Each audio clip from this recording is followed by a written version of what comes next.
We've been fed a nightmare, a story of a lone cannibal in a crumbling apartment.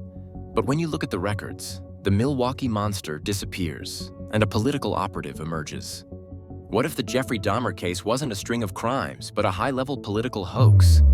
Today, we're looking at the man who held the master keys to the narrative. Sopa Princewill. He didn't see a killer. He saw a man with friends in the highest levels of the Democratic National Committee and the White House. Sopa Princewill managed the Oxford apartments. He wasn't just a witness, he was the gatekeeper. In his book, The Prime Target, Princewill shatters the narrative by pointing out the physical impossibilities. He testified that there were no smells in the apartment, no rot, no decay. He had master keys and entered Dahmer's unit frequently.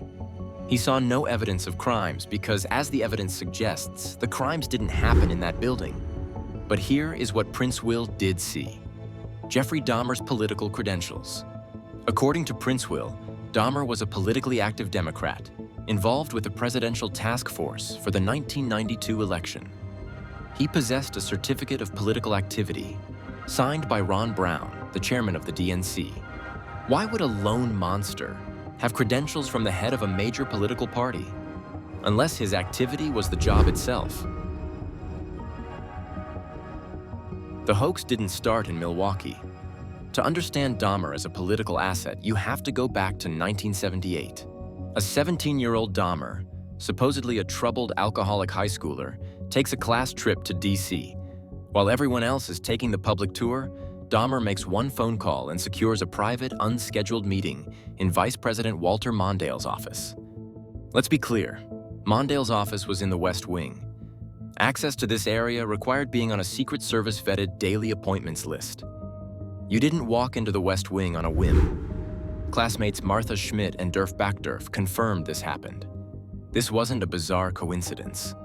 It was a display of early political grooming. Dahmer had handlers before he even graduated high school. During his junior year, Jeff went along on a school-sponsored trip to Washington, D.C.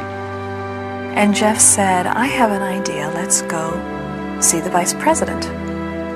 And we sort of all laughed and said, yes, sure, the vice president.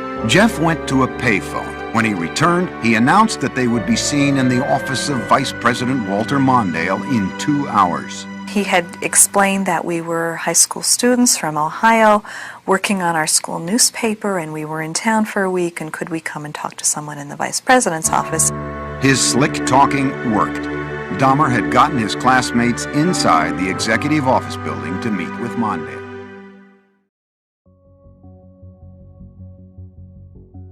Why stage a hoax of this magnitude? Look at the timing. The case broke just as the 1992 presidential election cycle began. Sopa Princewill alleges that Dahmer's ambitions were political.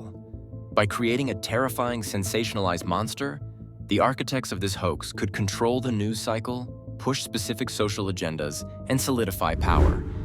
When the investigation was over, the Oxford apartments were razed, fast. Princewill identified the true buyer of the building, and it wasn't who the public was told. The evidence was scrubbed, the building was demolished, and the hoax was sealed into history. But they forgot one thing. The man with the master keys knew the truth. The smells weren't there. The bodies weren't there. But the DNC credentials and the White House access were. Jeffrey Dahmer wasn't a killer. He was a political asset in the middle of a massive deception. The trial was theater. The narrative is a lie. If this investigation has opened your eyes, here's what happens next. Like this video if you're tired of the mainstream lies. Share this to expose the political roots of the Dahmer hoax. Subscribe and hit notifications. You won't want to miss what we uncover next. And if this case gripped you, check out my book, Jeffrey Dahmer, Uncovering the Case for Innocence. Available now on Amazon and all good online retailers.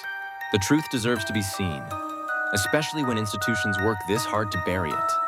Thanks for watching. Stay curious, stay skeptical. See you next time.